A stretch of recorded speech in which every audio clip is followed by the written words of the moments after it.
3,1 millions de logements sont vacants en France en 2023 selon l'INSEE. Leur nombre augmente chaque année. Mais alors à qui appartiennent ces logements délaissés? Que le propriétaire type d'un logement vacant est plutôt âgé, aisé et possède plusieurs biens. On est déjà en train de te dire que c'est un enculé. Enculé. Salaud de riche. Oh putain. 1, 2, test micro, les gentlemen sont plus qu'au niveau. De retour sont les super-héros, les vrais investisseurs frérots. Plus assez de doigts pour compter les lots, les pouces et les abos. Friday 10h, tu connais poto, ton rendez-vous, ta grosse dose d'IMO. Dédicace à tous nos haters qui font coucou en message perso. Savoir si la LCDC mort ou si on peut offrir les frais de port. Tu te demandes combien on pèse avec ton tout petit cerveau. Prends ton chiffre, multiplie par 2 et puis rajoute un 0.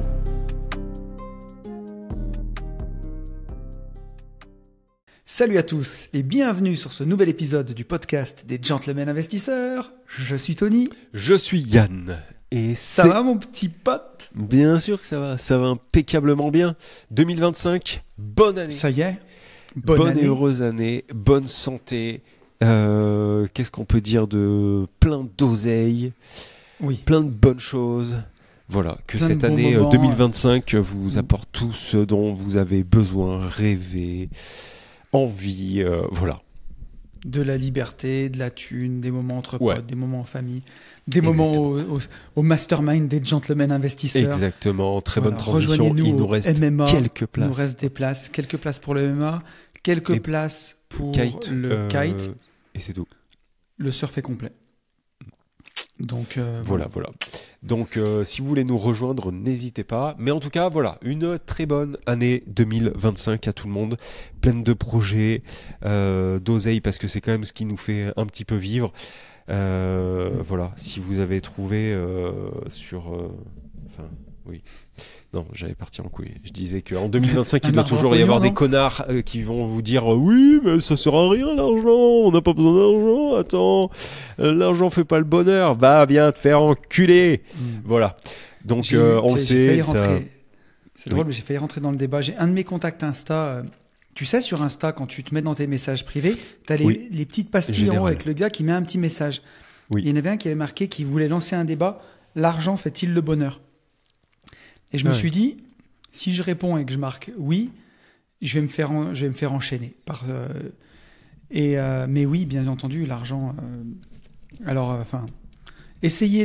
Pour avoir essayé les deux, pas d'oseille et de l'oseille, c'est quand même mieux avec de l'oseille. Belle phrase d'enfant gâté. Tu peux être quand même heureux sans argent et triste avec de l'argent. Ça, pourquoi choisir? Mais par contre, est-ce que ça fait un peu le bonheur? La réponse est oui. Bien sûr. Bref, c'était pas l'idée du podcast. Nous, on a décidé de ne pas choisir. On a fait riche et heureux. Voilà. Et du coup, je vous promets que ça va très bien. Ouais. Ah oui. Bon, qu'est-ce qu'on dit sur ce podcast? Parce que tu avais des petites idées et tout. Ouais. On a une news, mais je pense qu'on peut la prendre un peu après. Moi, j'avais envie qu'on rigole parce que pour les abonnés du podcast privé, rigole pas assez. Donc, en fait, c'est le deuxième podcast de l'année. C'est ce qu'il faut dire aux gens. Ouais. Le premier, il était sur le podcast privé. Ouais. Non, mais tu vas avoir ta tête beaucoup plus basse que la mienne, là, non? Tu crois pas? Là? Moi, j'aurais ramené un peu mon écran encore. Non? Je sais pas. Non. Comme ça. Ah, là, tu vois, là, on est pile les yeux au même. Très bien. Tu sais, ça me perturbe après, sinon. Non, je plaisante. Putain. Le mec, il est toqué, tu sais. C'est le deuxième podcast de l'année. Et sur le premier podcast, qui était sur le podcast privé, que vous avez raté, où on est bien parti en sucette aussi, mais on vous a partagé nos objectifs pour l'année 2025, notre façon aussi de voir les choses. Et là, j'avais envie qu'on rigole pour ce podcast. On va pas refaire ça. Je voulais qu'on fasse Madame Irma. Parce que toutes les prévisions, elles vieillissent très très mal, quand même, en général. Donc, moi, j'avais envie qu'on rigole et qu'on se dise, on prenne les paris sur l'évolution des taux, par exemple. On va commencer par l'immobilier. Moi, je voudrais avoir ton avis sur l'évolution des taux bancaires sur l'année qui arrive. Et puis, on fera peut-être un podcast bilan à la fin de l'année où on rigolera de ce qu'on a dit. Au moment où on parle, on a quoi, 3,80? Alors, attends, est-ce que tu veux que je vérifie? Ouais, mais on a à peu près ça. C'est à peu près. Ouais, alors après, ça dépend sur combien de temps. Et ça dépend si c'est en perso ou en société. Parce qu'en perso, moi, je regarde plus trop aujourd'hui. Mais je peux te le dire si tu veux. Non, mais sinon, je te dis juste, pour moi, ça sera la baisse. Pour un prêt sur 15 ans. Ouais. Attends. Je suis sur les furets. On est en particulier là. Ils se foutent un peu de moi, je pense. Taux fixe pour la France. Entre 3 et 3,4% sur 15 ans. On va plutôt regarder sur 20 ans, je pense. Sur 20 ans, on serait en taux médian à 3,48. Je ne pensais pas qu'on était redescendu aussi bas, parce que moi, je suis plus à 3,80 en pro. Je pense qu'on sera à 3. Je pense que ça va continuer un petit peu à décroître, à descendre. Ok. Voilà, je pense. On a quand même une année qui s'annonce peut-être 2025 compliquée en France, un peu plus dure. Si politiquement, attention, on n'est pas en train de plomber. Hein. On regarde ça avec un œil froid et objectif. Si politiquement on n'arrive pas à trouver de stabilité, peu importe dans quel sens ça part, les gens n'aiment pas être dans l'incertitude. Et des gens dans l'incertitude n'investissent pas. C'est pour ça que toutes les bourses mondiales, elles sont en bull market. Et le CAC 40, en tout cas au moment où on enregistre ce podcast, il est en dépression nerveuse. C'est peut-être le moment d'investir. Ceci n'est pas un conseil d'investissement, bien entendu.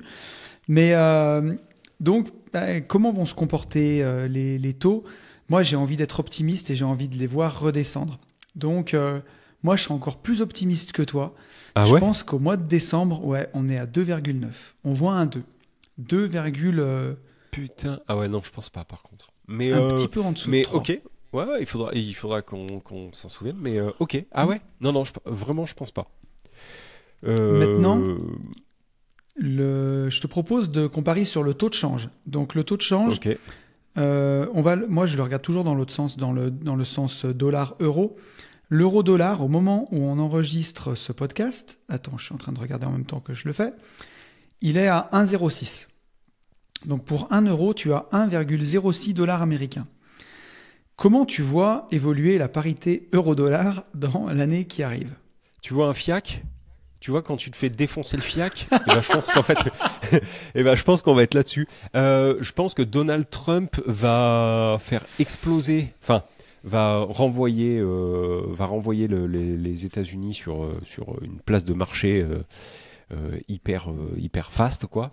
Je pense que l'économie va retourner plein badin. Je pense que nous, on n'aura toujours pas trouvé de gouvernement qui soit stable, équilibré, etc. Je pense que ça sera encore, même dans un an, la guéguerre, tu vois. Donc, en bon français, je pense qu'on continuera un petit peu à compter les points, tu vois. Et du coup, je pense qu'on va se faire défoncer. J'irai à 1,7. Alors attends, si c'est 1,7, ça va plutôt dans le bon sens. De quoi ? Ah bah non. Eh ben, ça veut dire qu'avec de l'euro, on peut acheter plus de dollars. Non, pardon, c'est l'inverse. On est à 1,06. Ok. Donc non, plutôt 0,95, toi, tu veux dire. Exactement. Je pense que le dollar va continuer à nous faire mal au fiac. Voilà. Eh ben, écoute, je vais te copier dessus, mais moi, c'est ce que je m'étais dit. Je m'étais dit 0,94 ou 0,95, mais j'ai pensé 0,95 en premier. Donc, je vois bien la parité euro-dollar s'inverser, quoi. En fait, la paire euro-dollar s'inverser. Passer de 1,06, 1,05 à 0,94, 0,95. C'est pas très très cool, hein, cela dit, mais je pense que c'est ce qui va se passer. À moins qu'on ait effectivement un je sais pas, soupçon je sais pas. Non, j'en sais rien. Tu vois que je sais pas, la Renaissance, c'est un truc qui arrive, mais c'est impossible. C'est quand les prochaines élections ? C'est pas impossible, il faut être. Peut-être qu'on aura un homme providentiel. C'est arrivé il y a 2000 ans, hein, et un mec qui est descendu sur Terre. C'est vrai. Il avait les cheveux longs. Non, peut-être, mais je le vois mal. D'ici un an, franchement, je le vois mal. Mais bon. Après, par contre, est-ce que ça m'inquiète ? Je m'en branle complet. Oui, moi, alors, c'est ça qui est magique, c'est que quand tu as tes investissements qui tournent déjà et que le reste du temps, tu es investi, en tout cas pour le financier, sur les marchés américains, bon, nous, ça va nous profiter, ça. Hein, ça va aller directement dans nos poches.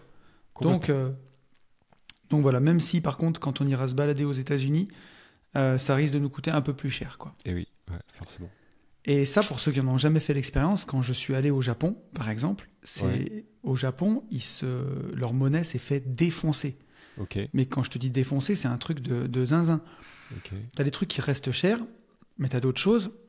C'est incroyable. Les restos, par exemple, quand je te dis c'est pas cher, c'est hyper abordable. Alors, tu sais, tu peux dire, en Thaïlande, on a mangé à 4 pour 5 balles. Mais c'est pas non plus le même genre de pays. Le Japon, c'est un pays moderne, ultra moderne, civilisé. Ultra développé. Ultra développé. Et la bouffe, c'est... on a mangé une fois au teppanyaki. Alors, je vais te donner 2 exemples, mais tu sais, le teppanyaki, c'est là où il fait à manger devant toi, sur l'espèce de méga plancha. C'est l'équivalent du gastro français. Il y avait au moins 6 ou 7 plats. À 4, on a mangé pour 170 €. C'est l'équivalent d'un resto... en France, c'est ça par tête, si tu veux. Ouais. Et après, on a mangé... T'as déjà mangé au Matsuri, tu sais, où t'as les sushis qui défilent sur des petits tapis? Non, par contre, j'ai déjà fait ce que tu viens de citer là, teppanyaki là. Je l'ai fait à l'île Maurice. Et c'était vraiment cool. Par contre, non, je n'ai jamais fait le métro du sushi. Le petit train à sushi, là. Ouais. Et si tu veux, on a mangé... grosso modo, tu vas à Matsuri en France, au truc de sushi. Ouais. Si tu te lâches à 2, tu te lâches bien, et que tu te prends une petite bière... T'es à 150 balles. Ah, tu peux y arriver, ouais. T'es plutôt à 120 balles, tu vois. Ouais, parce que... Pas. Et on est allé là-bas, même standing que le Matsuri, un truc vraiment classe, vraiment bien. Et tu sais, je voyais défiler les assiettes. On avait mangé le petit-déj, on a fait toute la journée marche, visite et tout, on a dû prendre une glace. Et le soir, tout le monde avait des dents comme des baïonnettes. Okay. Et je voyais défiler. T'as un petit robot qui vient, tu sais, avec... tu lui poses les assiettes, il se casse, il les compte et il se tire. Ah ouais. Et à la fin, t'arrives à la caisse et t'as quand même quelqu'un, mais ça te fait ta note. Si tu veux, le petit robot, il a compté toutes les assiettes. Oh, je te jure, j'en ai posé, mon gars. Des piles hautes comme ça. Et elles ont un cerclage autour avec le prix. D'accord. Et j'avais pas trop regardé ce que ça coûtait, tu vois. Je me suis dit, ouais, de toute façon, on est là, on mange, quoi. Oui. Et je voyais les assiettes. Le petit robot, il repartait avec des piles d'assiettes énormes. Et je dis, mais à combien on va être? Je crois qu'on était à 4 à 28 balles à la fin. À 4, hein. Putain. 28 ou 30 balles, je crois que j'ai payé. Putain, mais que dalle au final. Ah, on s'est lâché. Mais que dalle. Et c'est là où tu te dis, la monnaie... À 4, pas par tête, hein. Non, pas par tête, à 4. Putain, incroyable. Genre 8 balles par personne, tu vois. Enfin, 8, en 9 balles. En ayant mangé comme des cochons. C'est ça. Putain, incroyable. Ok. Donc ouais, une monnaie qui se fait tabasser. Tu vas au Japon, t'as des trucs qui coûtent très cher. Le train coûte très cher, mais même pour eux. Mais à côté de ça, la vie est vraiment pas chère, quoi. C'est ouf. Ok. Alors après, donc voilà, quoi, donc ouais, non, c'était ça, les deux. Ouais, c'était le teppanyaki et le resto. Non, alors voilà. Non, je parle des prévisions. Mes autres, pardon. Oui. Mes autres prévisions. Maintenant, je te propose qu'on parle du SP500. Donc ce superbe indice sur lequel on investit. Au moment où on enregistre ce podcast, donc allez, on va dire 1er janvier, quoi. Ouais. Et le dernier podcast des 2025 DGI. On parle en pourcentage. Quelle perf de zinzin ou pas. On va taper. Je suis complètement là, pour le coup, je suis hyper dubitatif. Parce que le contexte géopolitique me fait quand même un peu flipper. Quand je dis un peu flipper, il me stresse pas. Enfin, non, il me stresse pas. Mais tout dépend du contexte géopolitique. Et je sais pas si Trump va réussir quand même à tout maîtriser. Est-ce que tu veux que je te donne des trucs que j'ai regardés, des indices pour te donner ce qui s'est passé sur son dernier quinquennat? Est-ce que tu voudrais que... Et non, parce que le contexte géopolitique n'était vraiment pas le même. Ouais, mais là, alors, tu vois, c'est ça... Corée du Nord... Le CAC 40, il a progressé de 40% pendant la Seconde Guerre mondiale. Ah ouais? Tu vois, ça, je savais pas. Ça, c'est le truc de zinzin. Je pense que l'année prochaine... Alors, je l'avais vérifié. Attends, prenez cette news avec des pincettes parce que je l'avais vérifié à l'époque. Je ne veux pas répéter une connerie. Mais à l'époque, j'avais regardé et je l'avais vu, ça. Je pense que l'année prochaine, il va y avoir plus 9 sur le S&P. Plus 9%? Ouais.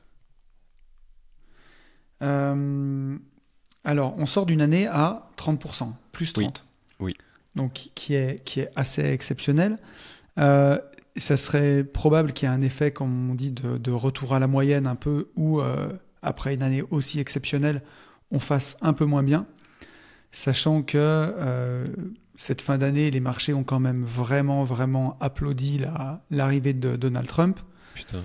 Et que derrière, en général, comme tout soufflé, quand ça monte, ça retombe un petit peu. Et moi, j'allais être un tout petit peu plus optimiste que toi et te rejoindre. Et je pense qu'on va se caler sur la performance moyenne des dernières années. Moi, je nous vois bien faire une petite année à 12% sur le... Ah, je suis trop... Non, attends. Je pense que je suis trop pessimiste. Je pense qu'on va taper 15%. Ah ouais? Ouais. Putain, faut que tu t'écoutes.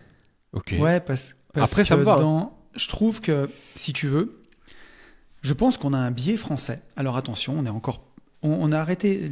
En 2025, les gentlemen ne font plus de French bashing, mais ils regardent la France d'un œil objectif.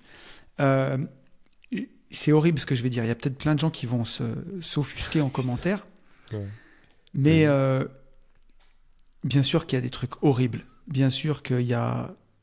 Bon, attends, je te remets du contexte. Oh là, tu me fais peur. Oui. Non, je suis en train de lire le deuxième roman de Morgan Housel. Tu vois ce roman-là, La psychologie de l'argent? On en avait parlé de celui-ci. Putain, je suis en train de défoncer mon décor. Attends, je fais n'importe quoi. Donc, ce cher Morgan... Attends, je vais remettre le Gundam parce que sinon il va tomber. Ce cher Morgan Housel, il a écrit un deuxième livre qui s'appelle Toujours pareil et qui m'a été conseillé par notre ami Sacha d'ailleurs. Et donc Morgan Housel, dedans, il nous dit que le monde évolue, qu'à chaque fois on dit que ça sera jamais pareil, mais que finalement c'est toujours pareil. Et les marchés sont cycliques et que au final, on a beau s'imaginer que les choses sont différentes, elles finissent toujours un peu pareil. Donc, partant de ce postulat-là, putain, attends, j'en étais où? Je me suis perdu avec le Gundam. Postulat-là. J'étais parti de quoi au départ? Alors, je crois que je me suis paumé. Le S&P. S&P, oui. Donc t'es parti sur... Moi, j'ai dit 9, toi, t'es parti sur 15. C'est ça. Et donc, aujourd'hui, voilà, j'ai raccroché mes wagons. Bien sûr qu'on peut voir qu'il y a une crise en Russie qui est en train de faire des trucs de ouf. Il y a ce qui se passe, le conflit israélo-palestinien, c'est des trucs de ouf. Mais que de tout temps, il y a eu des guerres, de tout temps, il y a eu des tensions dans le monde.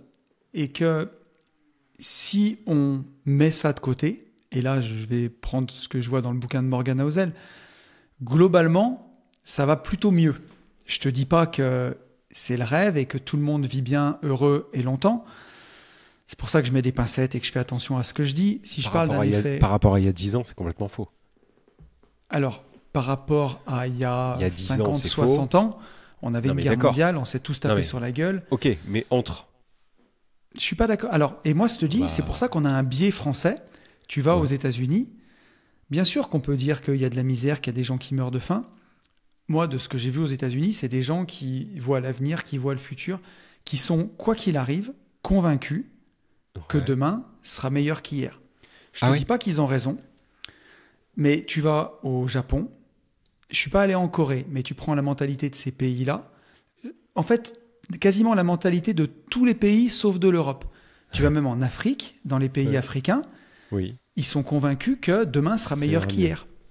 Et je pense qu'ils ont raison, ils ont un potentiel de développement qui est énorme. En Chine, ils sont convaincus que demain sera meilleur qu'hier. Il n'y a que nous, en France, où on est des doomers de ouf à se dire que demain, c'est l'apocalypse, en fait. Tu vois, on va crever, nos dents vont se déchausser, on va devenir tous clochards. Et moi, je mets un petit stop à ça et je me dis, ok, bien sûr qu'il y a des conflits, bien sûr qu'il y a des trucs horribles et je suis personne pour dire que c'est pas horrible et qu'il n'y a pas des... Il y a des choses qui se passent qui sont abominables, mais moi, je reste un éternel optimiste et je pense que ça va pas si mal que ça à l'échelle économique, en tout cas mondiale, et qu'il y a des avancées de fous qui nous tendent les bras quand tu regardes les robots, quand tu regardes l'IA. Mais ce qui est en train de se passer, c'est dingue, c'est une vraie révolution. On le voit, nous, avec ChatGPT, et qu'on utilise au quotidien. Et je suis encore surpris, quand moi, je dois l'utiliser 1 heure par jour. Il y a des gens qui me disent « Ah ouais, tu t'en sers ». Et je me dis « Waouh !» Mais il y en a beaucoup. Il y a beaucoup de gens. Alors, En fait, il y a beaucoup de gens dans notre entourage qui s'en servent, sauf que notre entourage n'est vraiment pas la majorité des gens. Et du coup, tu as énormément de gens qui ne savent toujours pas du tout de quoi on parle. Vraiment. Vraiment, vraiment, vraiment. Mais donc, si tu veux, fort de tout ça, je pense que...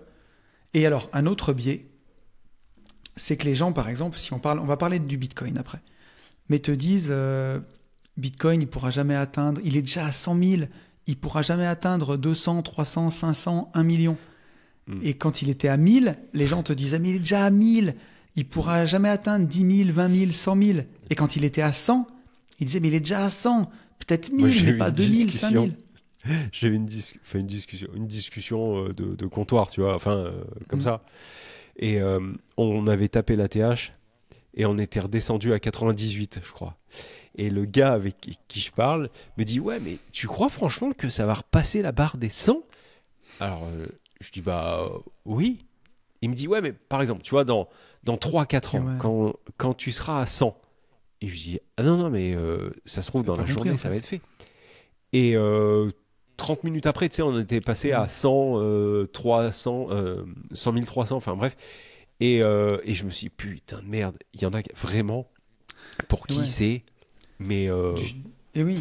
Je sais même pas quoi. Si tu veux, et tout ça pour dire que quand il y a plein de gens qui disent oui, mais les arbres ne montent pas jusqu'au ciel, la bourse, elle va se casser la figure et ce sera un krach mondial. Tu prends l'or, c'est un actif qui a... Alors, juste pour dire, l'or, c'est un actif qui a 6000 ans et il a tapé 30% cette année, quoi. Sur un truc qui a 6000 putains d'années, tu vois. Il prend encore 30%. Puis on l'a toujours dit, ils vont avoir raison. Là, peut-être qu'en 2025, il va y avoir... peut-être que ça va retracer. Ce que je veux te dire, regarde, je te donne un autre exemple, de ouf. J'ai reçu l'autre jour à la maison le livre de la Chambre de commerce, de la CCI. Tu sais, quand tu as ta boîte, tu reçois toujours cette merde une fois par mois. Ouais. Je l'ai pris. Écoute-moi bien, gros. Il n'y a pas une putain de page, je commence à être vulgaire là, il n'y a pas une page sans que tu aies le mot social, responsable, solidaire, décarbonation, déconstruction du truc. C'est le livre de la Chambre de commerce, c'est les entreprises de mon département, et il n'y a pas une seule page où on te parle d'acquisition client, d'innovation, de part de marché, de chiffre d'affaires, de bénéfices. C'est que comment ils ont mis en place une transition solidaire, comment ils ont mis en place la décarbonation dans la boîte, comment ils ont créé un pôle d'analyse de la santé du truc. Et je me dis, mais quand est-ce qu'on parle de faire de l'oseille en fait ? Il y a un moment où il y a juste un truc qui est mathématique. On peut faire un pôle de la santé du truc. S'il n'y a pas d'oseille, tout le monde va crever de faim. Et par contre, une boîte, et moi j'ai vécu des boîtes qui ne gagnaient pas d'argent et des boîtes qui gagnent de l'argent, quand une boîte, elle gagne beaucoup d'oseille et qu'elle est en bonne santé, tout le monde est heureux. Parce que tout le monde est payé, parce que tout le monde est bien payé, parce que tout le monde a des primes, tout le monde a le sourire. Et je me dis, il n'y a que la France, et aujourd'hui j'ai l'impression, et on a toujours 5 ans de retard sur les États-Unis. Et tu vois, on en parlait dans le dernier podcast. On a dit qu'on ne taillait plus la France. Hein. Oui, attends. Non, je la taille pas. Attends, c'est subtil. Mais tu vois, je pense que l'élection de Trump, on en pense qu'on en pense, on l'aime bien, on l'aime pas bien. Moi, j'ai pas d'avis là-dessus. Juste, je me dis, c'est quand même un coup d'arrêt au truc de wokisme extrême, de n'importe quoi, que d'un vote fort du peuple des États-Unis qui disent, voilà, les trucs de une table est une chaise, en fait, on est saoulé, quoi. Arrêtez avec ça.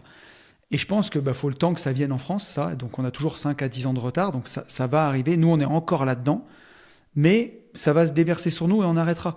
Et en fait, à force de tordre le réel dans tous les sens pour t'expliquer que blanc, c'est noir et noir, c'est blanc et que 1 + 1, ça fait 6, il y a un moment où, trop d'excès de n'importe quoi, on revient à les fondamentaux. Vous voulez manger, ok, il faut une bonne économie, il faut qu'on gagne de l'argent, il faut qu'on ait des entreprises prospères. Vous aurez la pêche d'aller au boulot, vous serez bien payé, vous pourrez payer des vacances, payer une voiture. C'est ça que veulent les gens, c'est avoir une bonne vie. C'est pas vivre dans un truc de transition, je sais pas quoi. Enfin bref. Oui, mais je suis d'accord. Je pense que c'est en tout cas, voilà le signal. Mais du coup, tes pronostics ? Alors, du coup, mes pronostics, c'est que je pense que malgré tout ce qui se passe, il y a des révolutions qui nous tendent les bras. Alors, elles sont très largement pricées dans les marchés quand on voit les prix de Nvidia, mais que on n'est pas prêt. Je pense que c'est comme quand Internet est arrivé. Je veux dire, aujourd'hui, on ne s'en rend pas compte parce que les gamins sont nés dedans, mais entre 99 et la vie de 2020, les téléphones, Internet, tout ce que... Regarde ce qu'on fait, poulet. C'était impossible à faire en 98-99. Deux potes qui habitent à 2 heures l'un de l'autre, se rencontrer déjà par Internet, commencer à interagir sans cette vue, avoir déjà créé des projets même sans cette vue, et à mener un projet tous les deux comme ça depuis 5 ans, alors qu'on se voit une fois tous les mois ou tous les 2 mois, et d'enregistrer. Eh bien, je pense que la même révolution qu'on n'est pas capable de concevoir, elle nous attend avec l'IA, et que forcément, on peut, en France, en Europe en tout cas, prenons l'Europe, on a un peu cette vision de déconstruction, de décroissance, on va revenir à l'âge de pierre, à cultiver notre jardin. Mais il n'y a que nous qui avons cette vision.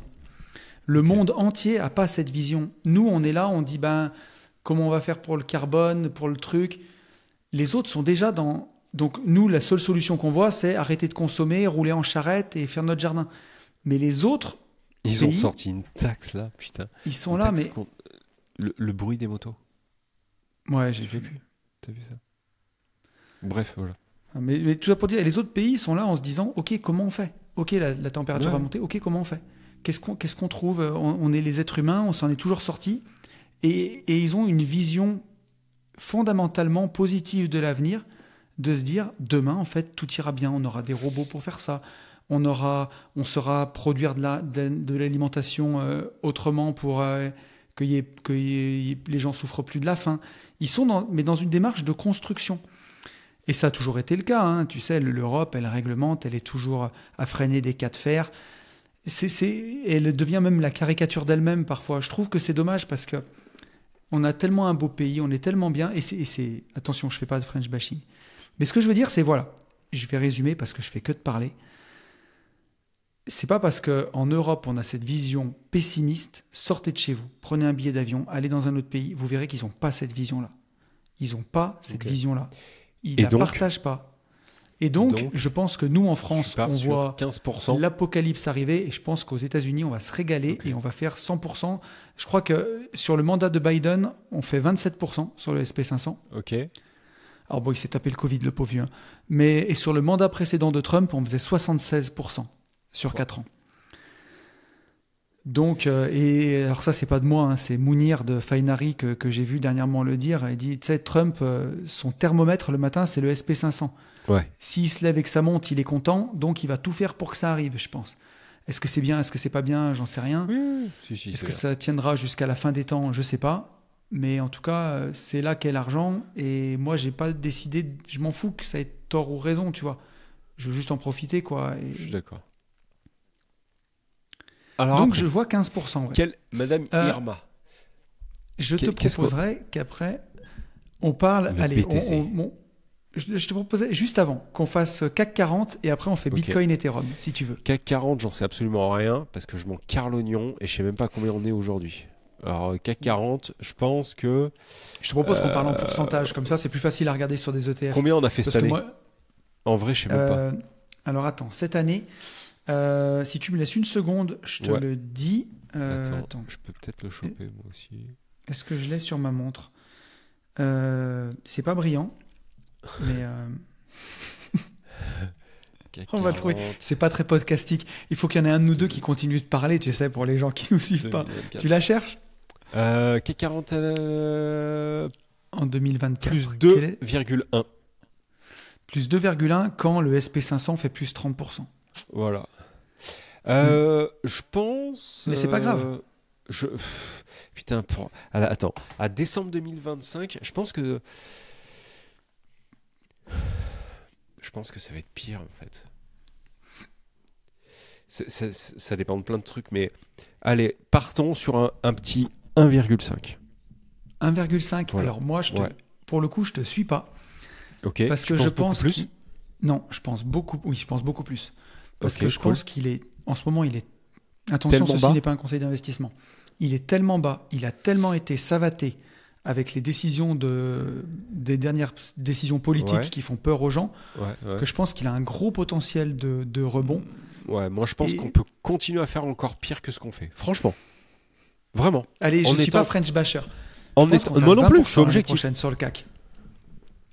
Non. Ah si. Ok, magnifique. Je prends, hein, cela dit. Ok. Putain, alors là, c'est notre plus gros, le plus gros différentiel, quoi. Ok. Et je te parie même que les gens diront, oui, on a une situation économique, une situation politique dégueulasse, et les marchés continuent de monter, en oubliant qu'ils se sont traînés pendant les 2 années d'avant, tu vois. Les marchés continuent de monter, c'est pas normal, c'est décorrélé, blablabla. Voilà. Ok. Mais voilà, tentons comme ça. Ok. Je te propose, pour le Bitcoin et pour Ethereum, je te propose que... On va pas le faire au 31 décembre, si tu veux. Comme on est en plein bull run, je te propose qu'on donne le mois du top et le prix. Mois et le prix. Attention, là. Et encore une fois, je le répète, on est en train de s'amuser. Vous pouvez jouer avec nous, vous pouvez parier avec nous, si ça vous plaît. Ceci n'est pas un conseil d'investissement, bien entendu. Je dirais juin pour le BTC. Ok. Et je dirais 147. Ok. Vas-y, toi. Très bien. Moi, je vais être coquin. Et parce que j'ai envie qu'on passe une bonne année. Attention, ceci n'est pas un conseil d'investissement. On est en train de rigoler, on est en train de passer... Là, on fait de la broscience, en fait. Ah oui, complètement. Et parce que, d'une autre façon... c'est vraiment pour se marrer, pour voir à la fin de l'année ce que ça aura donné, et qu'on se marre aussi ensemble. J'ai pas du tout de boule de cristal. Ça m'étonnerait que j'ai raison, et voilà, et comme toi d'ailleurs. Mais je vois bien se prolonger ça, peut-être jusqu'à l'automne. Moi, je vois bien un top. Ouais, je vois bien un top au mois d'octobre. Putain, ok. Ouais, je vois bien un bull run qui dure et qui se prolonge jusqu'au mois d'octobre. Vas-y. Et je vois bien un Bitcoin qui nous surprendrait et qui viendrait... Il franchira pas les 200 000, mais qu'il arrive à 189 000. Ah, t'es chaud. Ouais, là, en fait, c'est surtout ce que t'as envie. Oui, bien sûr, absolument. Absolument. Et j'aurais vendu avant. Hein. J'aurais vendu avant parce que... Tiens, ça, c'est une vraie question. C'est une vraie question. C'est une vraie question. Tu vois, par rapport à ce qu'on a eu dit... Donc moi, j'avais annoncé, je sais pas si c'était dans un privé, un public, j'en sais rien, que j'allais... Si c'était tous les deux autour d'une table, peut-être. Ouais, je sais plus. J'avais dit que j'allais un peu dégraisser à 95 000. Ouais. À partir de 95 000, je commencerai en DCA à dégraisser un peu. C'est ce que j'ai fait. Et là, je suis réinvesti complet et je sais pas combien on est, peut-être à 100 000. Bon, peu importe. Du coup, j'ai un nouveau palier, tu vois, de démarrage de sortie, qui est à 140 000. Oh, il est coquin. Ouais. Est-ce que tu sais, tu dis, moi, j'aurais vendu avant. Quel est ton nouveau palier, quoi? Alors, pour être honnête, j'ai pas du tout de palier. Moi, ce que je vais vraiment, vraiment regarder aujourd'hui, c'est plus un sentiment de marché, tu vois. Et regarder, là, par exemple, ce matin, je suis arrivé au CrossFit. La première chose qu'on m'a parlé, c'est de crypto. Donc, les copains savent que je suis dans l'invest, que j'ai un podcast d'investissement, donc ils vont plus facilement m'en parler. Mais jusqu'à présent, on m'avait jamais parlé de crypto en premier quand j'arrive au CrossFit. Donc, pour moi, et alors les gens qui m'en parlent, par contre, sont tous investis en crypto. Donc, je nuance un peu. Donc, ça pue pas encore. Ouais. Pour moi, ça pue pas encore. Mais par contre, quand on va commencer des gens qui sont pas dans la crypto vont commencer à me parler de crypto, ou vont commencer à me dire, est-ce que tu penses que je devrais rentrer? Et j'ai déjà des gens qui commencent à arriver comme ça. Après, j'ai tous les indicateurs que j'ai partagés dans le podcast privé, bien sûr. Mais je vais faire mon sentiment. Et pour moi, tu vois, je me dis, je pense qu'on a quand même encore de la marge, au moins jusqu'au mois d'avril, sur la montée. Et par contre, ça va vraiment se jouer entre, allez, mi-mars et tu vois, octobre, ce que je te dis, ma sortie. Et encore une fois, je serais pas greedy, comment c'est, cupide en anglais. Ouais, non, là je l'avais pas. Oui, c'est quand je déjà commence à parler comme Van Damme, tu sais. Ouais. Non, d'être... parce que tu sais, il y a un indice qui s'appelle le Greed Index et l'Extreme Greed. En anglais, c'est la cupidité extrême qui fait que tu dis « pas encore, pas encore, pas encore ouais, ». Et j'ai l'impression que j'ai une multitude de signes qui m'éclatent à la gueule en ce moment. Et notamment, j'ai vu dans une interview des paroles du baron de Rothschild qui a dit « Je suis devenu ultra riche en vendant toujours trop tôt ». Et... intéressant ça. Intéressant. Et de dire, le mec te dit, Rothschild, je vais pas te faire un dessin, et il dit, j'ai toujours vendu trop tôt. Par rapport à tous les mecs du country club avec qui jouent au golf dans la petite voiture, tu vois. Lui disait, mais moi, pour autant, il est devenu riche. Ah ben, Rothschild, ouais, mec, non, c'est mais, quelque chose. Tu vois, donc... Et donc, en fait, une richesse, elle se construit sur des années, et en crypto, surtout vu comme on est puni en France quand tu veux le sortir en fiat, est-ce qu'il ne faut pas rester en stablecoin et surfer plusieurs cycles? Mais tu vois, c'est vraiment on en avait parlé sur le privé de ça, tu vois, de se dire, même si je sors à 70% du top, mais par contre que je time bien ma rentrée dans le marché et que je rentre presque au plus bas et que je fais encore 2-3 cycles comme ça, si je n'ai pas besoin de l'argent, ça peut aller vite en crypto, hein, les multiples. Hein. Et pas voir ça encore une fois dans l'immédiateté, dans le court terme, mais de se dire, bah voilà, je sécurise de l'argent, j'aurai pas le top. Voilà, c'est sûr que si je vendais, je dis n'importe quoi, t'as mis 10 000 euros, et si tout allait au top avec toutes les cryptos que t'as fait, ton ATH maximal de ton portefeuille, c'est 90 000 euros. Un x9, incroyable. Sachant que tu serais déjà rentré il y a 1 an pour faire ça. Hein. Et qu'en fait, tu vends quand ton portefeuille il est à 70. C'est pas grave si tu chopes pas jusqu'à 90 000. Tu auras vendu à 80% de l'ATH de ton portefeuille. Mais par contre, si Bitcoin il redescend très très bas et qu'avec les 70, tu rachètes l'équivalent de ce que tu aurais pu avoir à 90 tout en haut, mais que tu l'achètes à 30, tu vas doubler ton bag et ainsi de suite. Et voir ça sur, en fait, finalement, même si c'est de la crypto, bah, sur du plus long terme, tu vois. Et voilà, donc je ne ferai pas de l'extrême cupidité. Cette fois-ci, je me suis fait la promesse que c'est pas grave. Peut-être que je sortirai, peut-être qu'en soirée, je serai celui qui rentrera le plus tôt chez soi. Mais voilà, je me réveillerai demain sans la gueule de bois et je pourrai faire du sport. Ok. Elle était bien ma métaphore là. Hein, elle est très bien. Putain, mais... Ethereum. Ça serait tellement magnifique. Que ça fasse ça. Ah oui.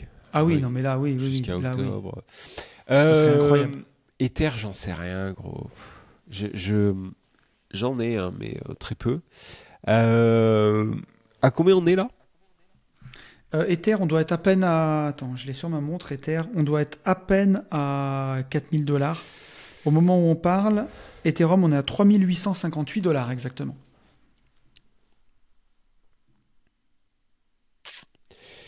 Je veux pas dire de conneries, j'en sais rien. Je dirais... pour moi, ce qui serait bien, c'est 5000, tu vois, à peu près à la même époque. 5000, c'est mais demain, tu ça. penses... Non, je suis pas sûr. Ah si. Ah ouais. Alors vas-y, toi, tiré où? Je commence. Tu vas m'annoncer 10 000. Moi, Ethereum, non, je mais t'annonce pas, donc le top en même temps que la sortie de Bitcoin et tout. Hein. Ouais. Mais Ethereum, on va sur ce cycle. Allez, je peux me tromper, vous vous foutrez de ma gueule à la fin de l'année, ou même au milieu d'année. Hein. Ou pas. Mais le but, c'est d'être un peu optimiste pour moi, d'y croire et qu'on passe un bon moment, parce que c'est ça aussi le bull run, c'est d'être investi et c'est de vivre des émotions quand même, malgré tout. Bien sûr, essayer de sortir avec le maximum d'argent, mais moi, j'adore les bull run crypto. J'ai l'impression que c'est la fête au village, c'est la Coupe du Monde en fait, c'est tous les 4 ans. Ouais. Et j'aime pas le foot, mais t'as compris l'idée. Et moi, je vois bien un Ethereum à 8000. Putain. Je le vois doubler là, sur ce cycle. Comme Bitcoin finalement, avec ma prédiction. Ouais. Bitcoin Ether, pas tout à fait, mais Ethereum. Je suis beaucoup moins investi. Enfin, je maîtrise moins, donc je veux pas te dire de conneries. Mais ok, je crois. Ça me paraît énorme, mais why not? Tu sais, j'ai fait. Alors, c'est sûr. Donnez-nous votre avis là-dessus. Mais votre avis, comme on le fait là, quoi. En fait, hein, un avis, juste un avis. Voilà. Balancez-nous un avis. Dites-nous ce que vous pensez de tout ça. Mais voilà, et quelles sont vos prédictions. Après, on va pas tout faire. On pourra faire le Nasdaq, on pourra faire plein de trucs. Mais voilà, l'idée, c'est C'est de voir si vous êtes plutôt optimiste ou pessimiste. Ouais. Et juste, voilà, je voulais vous mettre le truc en tête. Est-ce que vous avez un biais de pessimisme? Voilà, soyez honnête avec ça et vous pouvez nous le dire en commentaire. Je pense qu'on peut avoir, des Américains peuvent avoir plutôt un biais d'optimisme à la rigueur, mais je pense qu'en étant Européens, on a vraiment un biais de pessimisme. Et je pense que ce biais de pessimisme, il s'accélère avec la radio, avec tout le reste. Ah oui, tu vois. Ça, oui. Tiens, d'ailleurs, je peux te partager un truc intéressant que j'ai lu dans ce livre de Morgan Housel. Il nous disait, je te dis, je ne sais plus quel exemple il prenait vraiment dedans, mais il disait quelle est la probabilité que, par exemple, quelqu'un prenne, j'en sais rien moi, je ne sais plus ce qu'il prenait comme truc, mais que quelqu'un prenne la foudre, par exemple, tu vois. Okay. La probabilité que quelqu'un prenne la foudre à chaque orage, c'est peut-être, je dis n'importe quoi, 1 fois sur 1 million, d'accord? Okay. Ben, chaque fois qu'il y a un orage, en France, il y a 60 personnes qui prennent la foudre. Ah ouais? Tu vois ce que je veux dire? Ben, vu qu'on est 70 millions. Oui, mais... Non, mais le chiffre que tu me balances là, il est réel ou pas du tout? Ah non, c'est pas réel, ça sort de ma tête. Ok. Ah oui, je suis d'accord. Ok. Mais ce que je veux dire, c'est que on te dit il y a une probabilité d'1 sur 1 million de prendre la foudre quand tu sors. Oui. Ça te paraît vraiment dérisoire. Minuscule. Tu dis, ça peut jamais m'arriver. Oui. Mais comme on est 70 millions en France, si chaque fois qu'il y avait un orage, les infos se mettaient à en parler, on dirait, ben voilà, cette nuit encore, 70 personnes ont pris la foudre, tu vois. Et tu te dirais, mais je ne veux pas sortir de chez moi. Il y a 70 personnes qui ont pris la foudre. C'est certain. Et que le biais d'information qu'aujourd'hui on a en direct tout le temps fait que des événements qui ont une très faible occurrence d'arriver, finalement, comme on te les relaye tous, ils viennent à nos oreilles et on flippe. Oui, non, mais je pense que tu as raison. Tu vois, c'est les fameuses discussions que tout le monde a dû avoir, notamment à peu près à la période de Noël, là, tu sais. T'as cette discussion. Oui, non, mais je pense en fait qu'on est beaucoup plus au courant qu'avant. Et tu as raison. T'as raison. C'est comme le loto. Au loto, tu as peut-être une chance sur 15 ou 20 millions de gagner, quelque chose comme ça. J'ai pas les chiffres, vous me corrigerez en commentaire. T'as vu comment je fais habilement commenter les gens? Putain, alors là, j'en sais absolument rien. Ouais. Mais si tu veux, tu dis une chance sur 15 ou 20 millions, en gros, ça vaut même pas le coup de jouer, quoi. Si tu tentes l'entrepreneuriat, tu as une chance sur 2 de devenir millionnaire, grosso modo, si tu n'abandonnes pas. Donc, tu as plus de chance avec l'entrepreneuriat qu'avec le loto. Et pourtant, à chaque tirage quasiment, comme il y a beaucoup de gens qui jouent, il y a une personne qui gagne. Et donc, tu te dis, mais attends, il y a eu 300 gagnants cette année. Je peux gagner, mais c'est parce qu'on te les relaye. Mais parce qu'il y a beaucoup de gens qui jouent. Mais statistiquement, ça rend pas le truc plus possible. Tu pourrais vivre 300 vies et jouer au loto tous les vendredis et jamais gagner. Et les stats, elles seraient encore peut-être loin de te faire gagner ta 301e vie, quoi. Mais donc... Comment on en est arrivé à parler du loto? Plus, mec. C'est incroyable, ce podcast, c'est n'importe quoi. Est-ce que tu avais d'autres... Mais j'aime bien. Est-ce que tu avais d'autres, Madame Irma? Non, écoute, c'était mes seuls... Donc on prend un rendez-vous à la fin de l'année. Oui. Et on a dit qu'on ferait pas de French bashing. Ah bah oui, et puis alors là, on en a fait un paquet. Non, on n'en a pas fait. Je voulais te faire deviner le montant de la retraite de notre feu Premier ministre, qui n'a pas duré longtemps, qui a fait 90 000 €. Et plus. Attends, le montant de sa retraite tous les mois? Oui, tous les mois, cumulé. Plus? Ah bah oui, tous les mois. T'as 28 000 €, comment veux-tu vivre ça? Comment veux-tu vivre avec 28 000 € par an pour un ministre?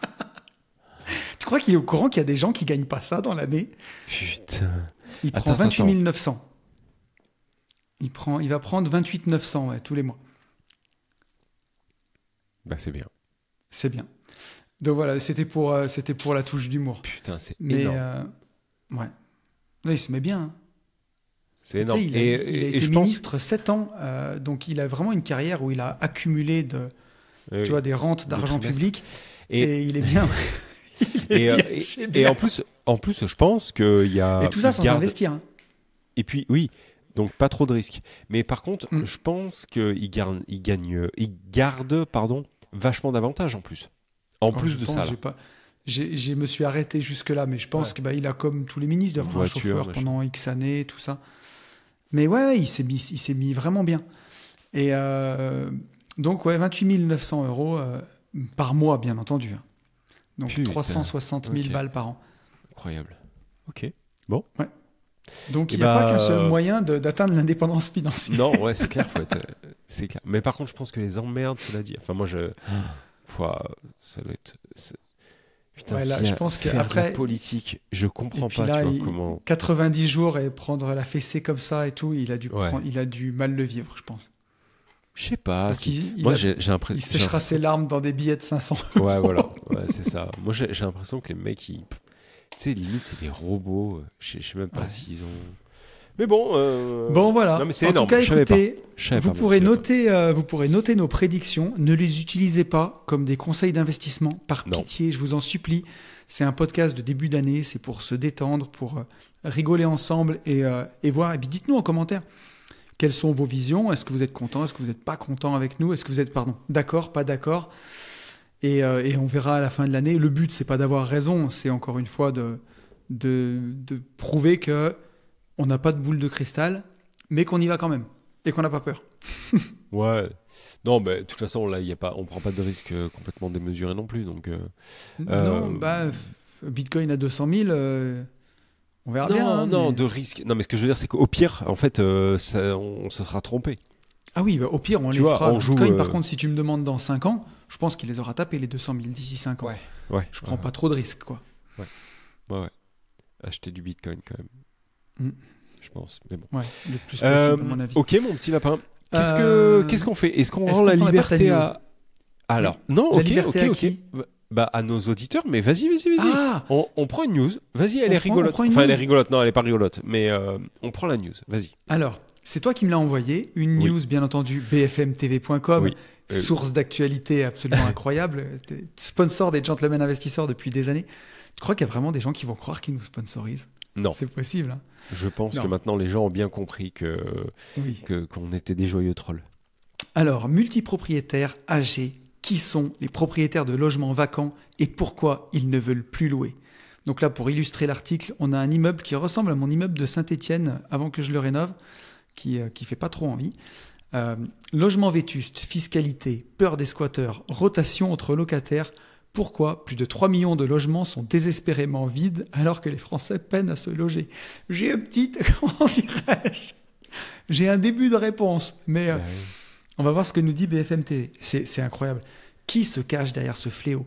3,1 millions de logements sont vacants en France en 2023 selon l'INSEE, soit tout de même 8% du parc. Leur nombre augmente chaque année. Depuis 2005, on recense 1,1 million de logements vacants supplémentaires, donc plus 55%. Mais alors à qui appartiennent ces logements délaissés? Selon un rapport de la direction interministérielle de la transformation publique, le propriétaire type d'un logement vacant est plutôt âgé, aisé et possède plusieurs biens. Tu vois, on est déjà en train de te dire que c'est un enculé. Enculé. Salaud de riche. Oh putain. Mais c'est rigolo parce que quand je l'ai lu exactement comme tu viens de le lire. Tu vois, ça m'a fait... Ouais, c'est magnifique. C'est tellement ça. Ah putain. En effet, près de la moitié des propriétaires de logements vides a plus de 65 ans et un tiers fait partie des 20% de ménages les plus riches selon la même source. Ils sont également un tiers à détenir 4 propriétés ou plus. Dernière particularité, ils habitent à proximité du bien en question.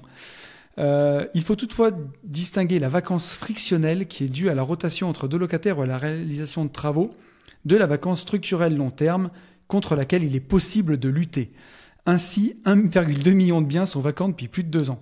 Ben oui, c'est l'astuce ultime pour payer moins d'impôts sur tes loyers. Et oui. T'arrêtes de louer. Parce que quand t'es un bon boomer de 65 ans qui a une retraite à 4000 balles que t'as pris à 50 ans... C'est ça, en plus. Et que tu as prévu de vieillir plus vieux que Toutankhamon et d'arriver à 92 ans en pleine santé, il y a un moment, tu es dans la tranche d'imposition à 45%.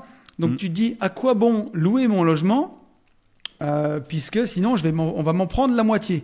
Donc je vais le laisser vide, quoi.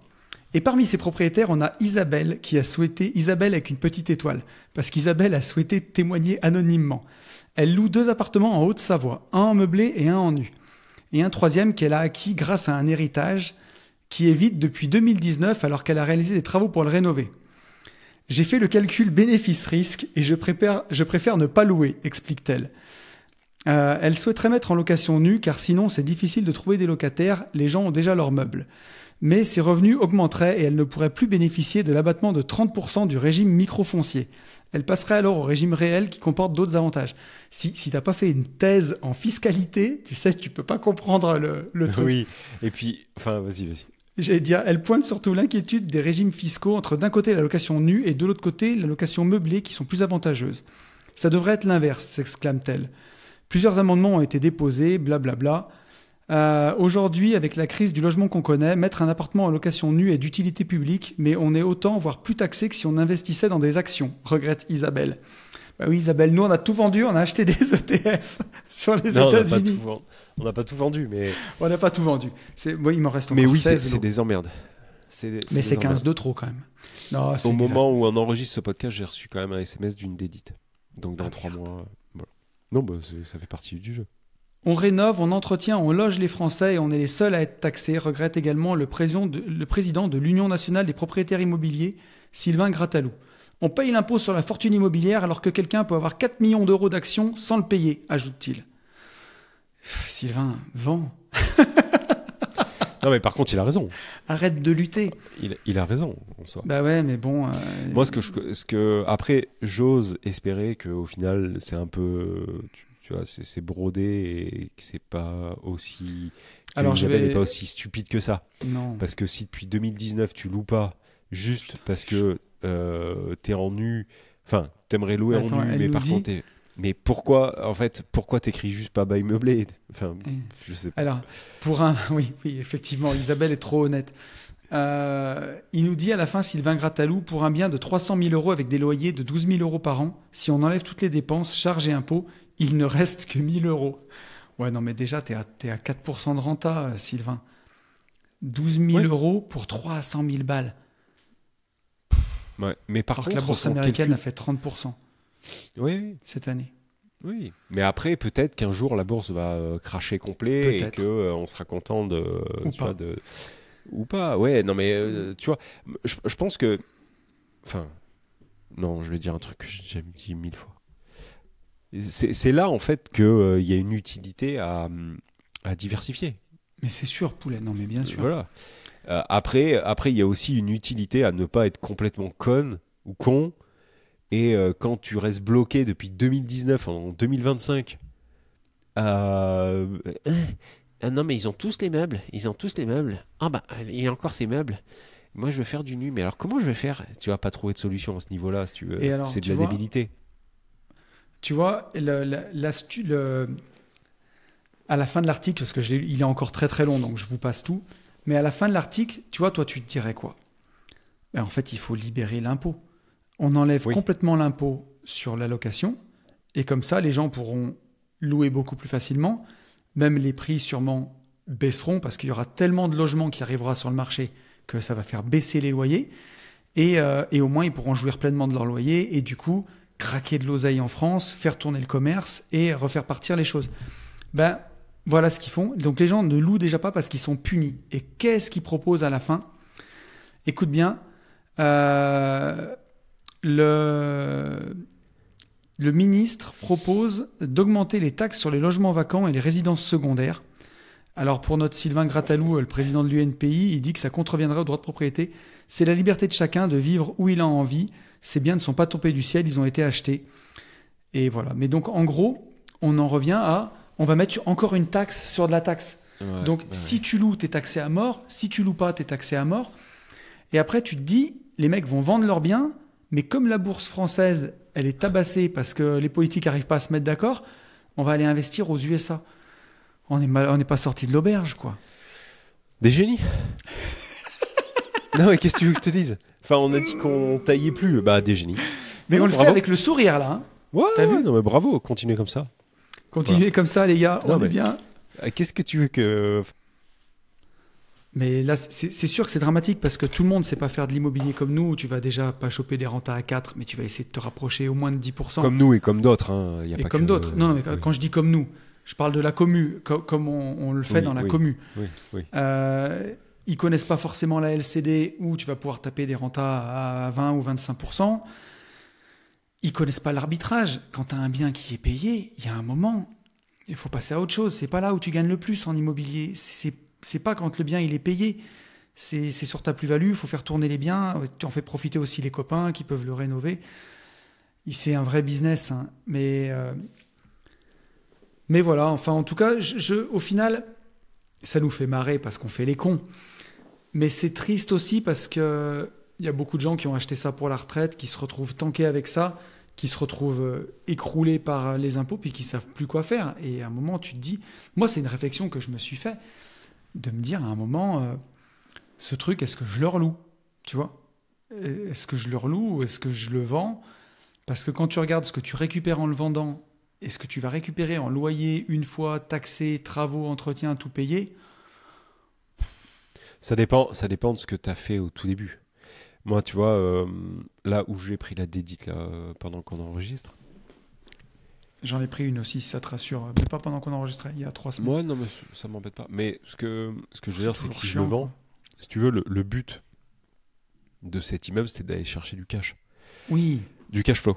Donc, le revendre... Non, mais puis attends, tu l'as acheté il y a 5 ans, celui-là. Donc, tu es encore en train de capitaliser. Ouais, 2020. Ouais, donc 4 ans, tu vois. Tu es encore en... Je sais même plus. Non, 2017. Non. Je sais pas lequel c'est. L'enfer, chantier. Ah, ouais, 2020. Mais donc, tu es encore dans la phase de capitalisation. Moi, tu vois, là, on vient de prendre une dédite. On a construit l'immeuble en 2021. C'est pas le moment. Okay.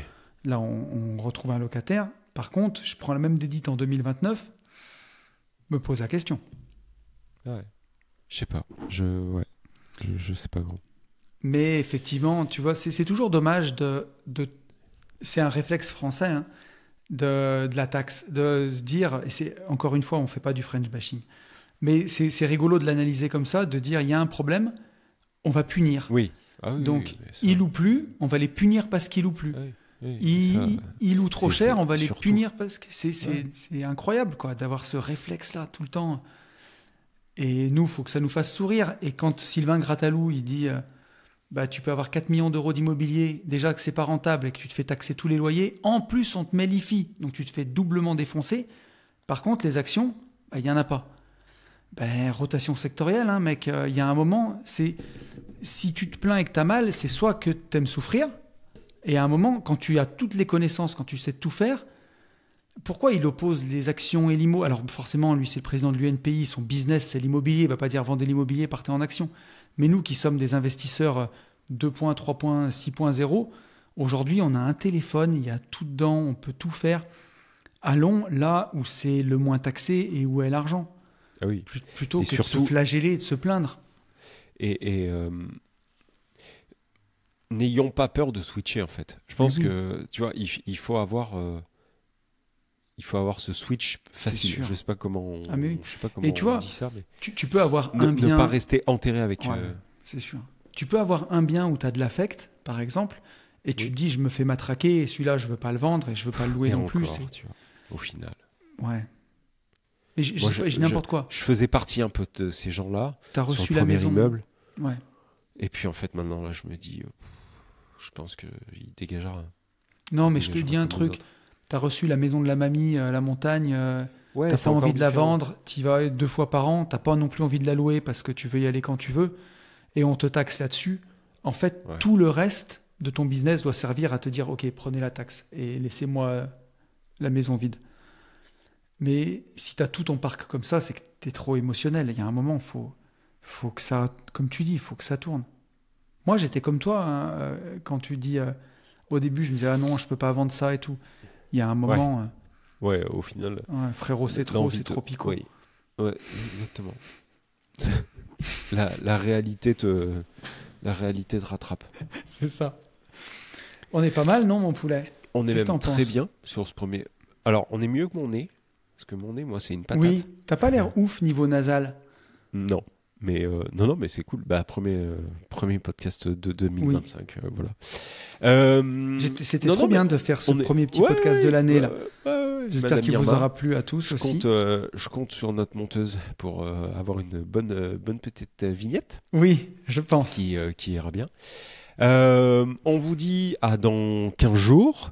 Yes. Si toutefois vous souhaitez nous donner vos sentiments, n'hésitez pas en commentaire. Si vous voulez nous rejoindre, on ne l'a pas dit, alors je le dis pour ceux qui seront restés, si vous voulez nous rejoindre sur des événements, n'hésitez pas, il nous reste quelques places pour le MMA et pour le kitesurf, mais sinon on est full. Voilà, on vous dit à très vite. Merci de nous avoir écoutés. Merci d'être toujours plus nombreux, notamment sur YouTube. Merci, un grand merci. Et puis voilà, à très vite. On vous dit la même chose qu'absolument tout le temps, c'est qu'il faut passer à l'action. Et pour tout ça, foncez en visite. Ciao. Salut.